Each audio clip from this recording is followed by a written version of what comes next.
అదే RTV app వార్తల్ని క్షణాల్లో చదివే అవకాశం ఉంటుంది. ఒక న్యూస్ పేపర్, ఒక టెలివిజన్ ఛానల్ మీ చేతుల్లో ఎప్పుడూ ఉంటాయి. మధ్యంతర బడ్జెట్కు సంబంధించి చూసుకున్నట్టయితే ప్రజలకు ఎటువంటి వరాలు లేకుండా ఈ యొక్క బడ్జెట్ను పెట్టడం అనేది ఎంతో గర్వించదగిన విషయం. ఎందుకంటే 2024-25కి సంబంధించి బడ్జెట్ అందరికీ ఒక ఊరటనిచ్చే విధంగా ఉంటుందని చెప్పి అందరూ భావించారు. కానీ ఆ బడ్జెట్కి సంబంధించి చూసుకున్నట్టయితే సామాన్యులకు సైతం ఎటువంటి ఊరట లేకుండా ఉందని చెప్పి చాలామంది ఒక చర్చగా భావిస్తుందని చెప్పవచ్చు. అందులో భాగంగా సిద్దిపేటకు సంబంధించిన ఈ యొక్క సిద్దిపేటకు సంబంధించిన రాజకీయ నాయకులు ఉన్నారు, వారిని అడిగి చెప్పండి. అంటే బడ్జెట్ సంబంధించి మధ్యంతర బడ్జెట్ సంబంధించి ఎట్లా ఉందని చెప్పచ్చు, మధ్యంతర కుటుంబాలకు సంబంధించి కావచ్చు, పేదవారికి కావచ్చు, ఎట్లా ఉందని చెప్పచ్చు. కేంద్రంలో ఉన్నటువంటి బీజేపీ ప్రభుత్వము 10 సంవత్సరాల క్రితము వాళ్ళు అధికారంలోకి రావడానికి వాళ్ళు ఒక ఎత్తుగడ వేసారు. ఏమని ఎత్తుగడ వేసారు అని అంటే, మోడీని మేము ప్రధానమంత్రిని చేస్తున్నాము, గుజరాత్లో చాలా అందంగా తీర్చిదిద్దిండు, గుజరాత్ లెక్కనే ఈ దేశాన్ని కూడా తీర్చిదిద్దుతాడు, ఆయన అంత మంచి వ్యక్తి లేడు, ఆయనను ప్రధానమంత్రిని చేస్తున్నాము, ఆయన ప్రధానమంత్రి అయితే కనుక సామాన్య వర్గానికి, సామాన్య ప్రజలకు, పేదలకు న్యాయం జరుగుద్ది.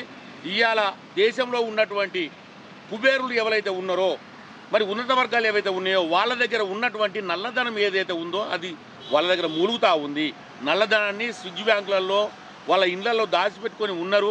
ఆ నల్లధనాన్ని తీస్తాము, అందరూ కూడా జీరో అకౌంట్లు, పేద ప్రజలు తెల్ల రేషన్ కార్డు ఉన్నటువంటి వాళ్ళు మరి అందరూ కూడా బ్యాంక్ అకౌంట్ తీసుకోవాలి ఎస్బీఐ బ్యాంకులో అని చెప్పి నమ్మబలికి ఒక్కొక్క ఎస్బీఐ అకౌంట్లో మరి మోడీ చేయూత కింద 15 లక్షల రూపాయలు ఒక్కొక్కరికి జమ చేస్తామని చెప్పినటువంటి బీజేపీ మరి ఆనాడు 10 సంవత్సరాల క్రితము గద్దెనెక్కిన తర్వాత మరి వాళ్ళకు 15 లక్షల ఖాతాలు వేసుడు ఏమో కానీ ప్రభుత్వాన్ని నడపడానికి ఏ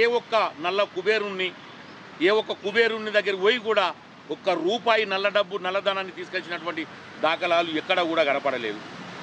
ఆ నల్లధనం ముసుగులో గద్దెనెక్కిన తర్వాత 5 సంవత్సరాలు ఉన్నటువంటి ఈ బీజేపీ ప్రభుత్వం, మోడీ ప్రధానమంత్రి, ఆ తరువాత ఈ నల్లధనం జోలికి పోతే మళ్ళీ మనము ఈ పాలనకు రాము, గద్దెనెక్కమని చెప్పి హిందూవాదాన్ని ముందరికి తీసుకొచ్చి మనం హిందువులము, మన మీద అనేక మంది దాడులు చేస్తున్నారు అని మతపరమైనటువంటి అల్లకల్లాలు సృష్టించి మరి దేశంలో ఉన్నటువంటి యువతకు ఈ హిందూవాదాన్ని నింపి వాళ్ళ ద్వారా గద్దెనెక్కినటువంటి మోడీ మరి అంతకు ముందున్నటువంటి పేద ప్రజలకు రావాల్సినటువంటి సబ్సిడీలు, లోన్లు పూర్తిగా తీసేసి ఇవాళ భారతదేశంతో ఆటలాడుకుంటున్నారు. ఏదైనా భారతదేశానికి మేలు చేయని ప్రభుత్వం ఏదైనా ఉంది అని అంటే ఈ మోడీ ప్రభుత్వం అని చెప్పి ఘంటాపదంగా చెప్పొచ్చు అని చెప్పి సందర్భంగా తెలియజేస్తా ఉన్నాను. ఓకే, అదే కాకుండా గ్రామీణ ప్రాంతాల్లో ఉన్నటువంటి జాబ్ కార్డు మీద ఎంతో ఉపాధి హామీ పనులలో నిమగ్నమైనటువంటి రైతులు కావచ్చు, గ్రామాల్లో ఉండే నివసించే వారందరూ కూడా ఉపాధి హామీ పనుల్లో నిమగ్నమవుతారు.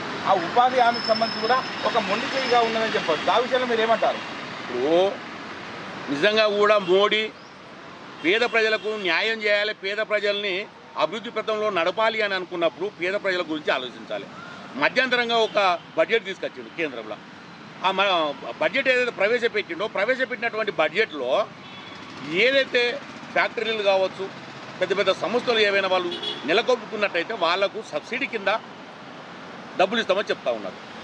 కానీ ఇక్కడ ఏదైతే ఉపాధి హామీ పథకం కింద పేద ప్రజలు దినము కూలికి పోతున్నారో వాళ్లకు నామమాత్రంగా కూడా కాదు, కంటి తుడుపు చర్యకు కూడా వాళ్లకు బడ్జెట్లో మరి సరైనటువంటి బడ్జెట్ పెట్టినటువంటి దాఖలాలు లేవు.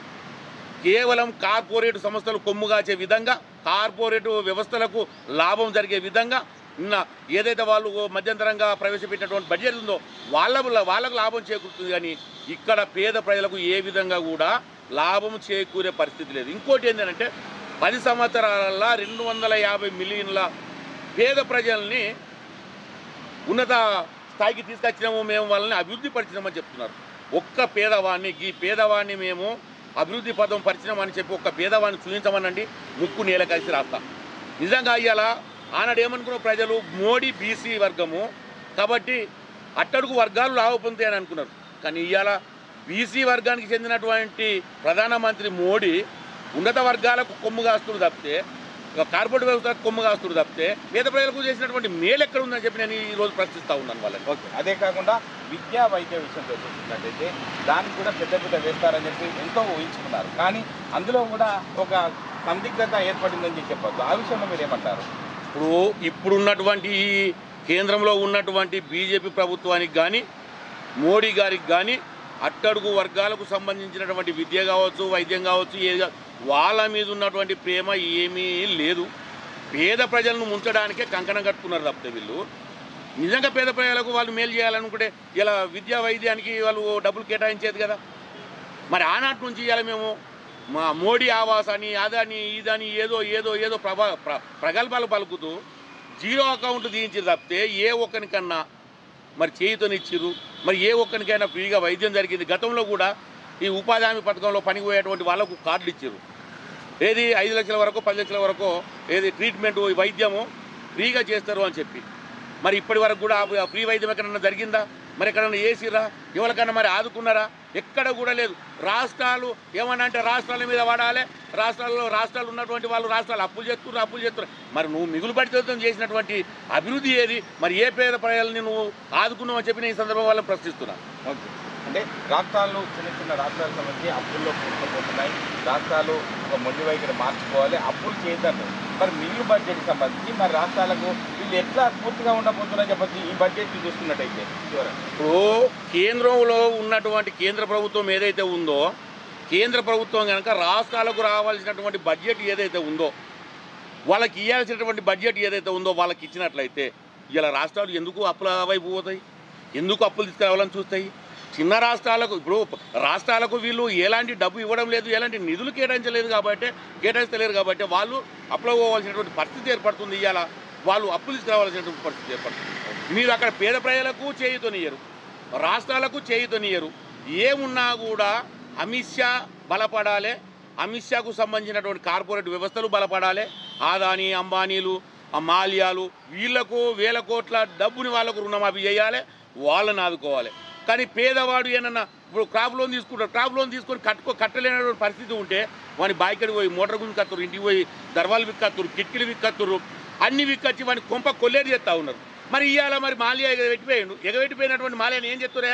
మొన్న 10,000 కోట్లు మోడీ గారే 10,000 కోట్లు ఆయనకు మాఫీ చేసిండు. ఏ రకంగా చేస్తాడు మరి 10,000 కోట్లు? ఒక్కరికి 10,000 కోట్లు నువ్వు రుణమాఫీ చేస్తే మరి ఇలా వ్యవసాయదారులని నువ్వు రైతులను ఏం పట్టించుకున్నట్టు? పేద ప్రజలను ఏం పట్టించుకున్నట్టు? పేద ప్రజలకు నువ్వు ఏమి ఇచ్చినట్టు, ఏం చేసినట్టు? ఒకసారి మోడీ దీనికి సమాధానం చెప్పాలి. ఈసారి కూడా ఏదో ఈ మధ్యంతర బడ్జెట్ అని చెప్పి దీంతో ప్రజల్ని మభ్యపెట్టి మూడోసారి గద్దెనెక్కాలని చూస్తున్నారు. మూడోసారి గద్దెనెక్కేటువంటి పరిస్థితి లేదు. ఇవాళ ప్రజలందరూ ఆలోచిస్తూ ఉన్నారు. నువ్వు ఎక్కడైతే హిందూవాదం చెప్పినావో, ఎక్కడైతే 15 లక్షలు ఎత్తానవో అందరూ కూడా విసిగిపోయి ఉన్నారు.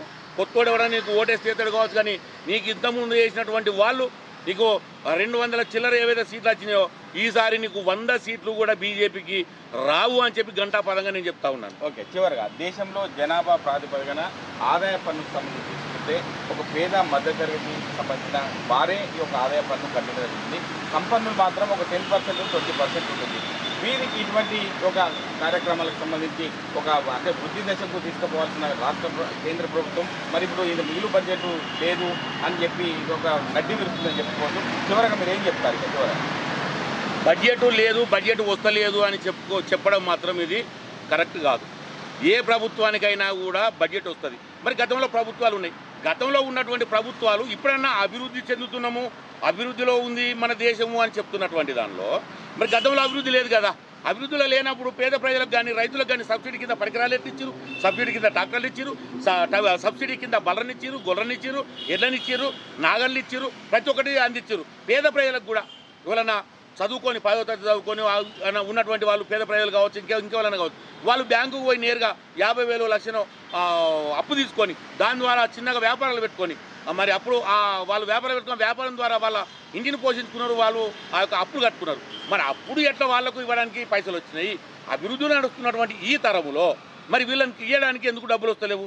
మరి దీన్ని బేరీజు వేసుకునేది కేవలం వాళ్ళ కోసము, ఈ డబ్బుని వాళ్ళు దండుకోవడానికి, ఈ ఏది కార్పొరేట్ వ్యవస్థలలో కావచ్చు ఈ పన్ను రూపేణ వచ్చేటువంటి డబ్బులు వాళ్ళ ఇంటికే చేరాలి తప్పితే పేద ప్రజలకు ఇవ్వాల్సినటువంటి అవసరము ఈ మోడీ ప్రభుత్వానికి లేదు.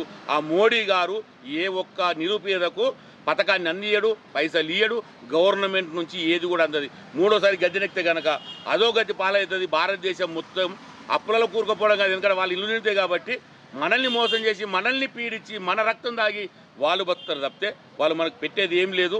ఈ మూడోసారి కాలగర్భంలో ఖచ్చితంగా కలుస్తుంది. బీజేపీ కూటమి అనేది ఇక రాదు, అది రాబోదు. దాన్ని తుంగలో దొక్కిరానంటే అది సముద్రంలో కలిసిపోతుంది, కాలగర్భంలో కలుస్తుంది ఫ్యూచర్లో భవిష్యత్తులో. ఎందుకు అనంటే హిందూ వాదం మీద హిందువులు హిందూ హిందూ హిందూ అని హిందువుల్ని మోసం చేస్తుంది, హిందువుల్ని మోసం చేస్తుంది.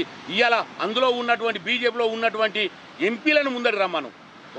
ఒక మంత్రం చదువుతాం, శ్రీరామ రామ రామేతి రమే రామే మనోరమే సహస్రనామ తతుల్యం రామనామ వరాననే. ఈ మంత్రాన్ని ఎంతమంది ఎంపీలు చెప్తారు నా ముందర చెప్పానండి. ఇలా హిందూవాదముల హిందూ అనే దానిలో ఆ యొక్క గ్రంథాలలో ఏముందో, ఏం పొందుపడి ఉందో, ఆ గ్రంథాలు ఏం చెప్తున్నాయో, హిందూ సాంప్రదాయం ఏందో తెలనటువంటి ఎంపీలు ఉన్నటువంటి ఈ కేంద్ర ప్రభుత్వం రేపు పేద ప్రజలకు ఏం న్యాయం చేస్తారని చెప్పి నేను ఈ సందర్భంగా నేను వాళ్ళు ప్రశ్నిస్తున్నాను. అంటే కేంద్రంలో మధ్యంతర బడ్జెట్ అనేది వాళ్ళ యొక్క రాజకీయ సౌలభ్యం కోసమే ఈ యొక్క బడ్జెట్ ఉంది తప్ప పేద మధ్యతరగతి కుటుంబాలకు సంబంధించి మధ్యతరగతి వాసులకు ఎవరికి కూడా ఈ బడ్జెట్ ఉపయోగకరంగా లేదు. భవిష్యత్తులో ఈ యొక్క తిరగబడే ఆస్కారం ఉంటుంది. కాబట్టి అంటే కూలీ నాలి చేసుకునే వారికి ఒక బడ్జెట్ అనేది అనుకూలంగా ఉండి సక్రమంగా సంక్షేమ పథకాలు వాళ్ళకి చేరుకున్నట్లయితేనే ఒక కూలీ చేసేటువంటి ఒక వ్యక్తి ముందుకెళ్తాడు తప్ప ఇటువంటి బడ్జెట్లు వాళ్ళ వ్యక్తిగత స్వలాభాల కోసమే, ఒక అదాని ఒక సంపన్న వర్గాలకు సంబంధించిన వారికే ఈ యొక్క బడ్జెట్ పనిచేస్తుందని చెప్పి ఈ యొక్క సిద్దిపేటకు సంబంధించిన రాజకీయ విశ్లేషకులు జంగిటి శ్రీనివాస్ చెప్తున్నారు. కెమెరామెన్ ఎల్లూరుతో మహేష్, ఆర్టీవీ, ఉమ్మడి మెదక్ జిల్లా. లేటెస్ట్ అప్డేట్స్ కోసం వాట్సాప్ ఛానల్ ని ఫాలో చేయండి అండ్ లింక్ డిస్క్రిప్షన్ లో ఉంది.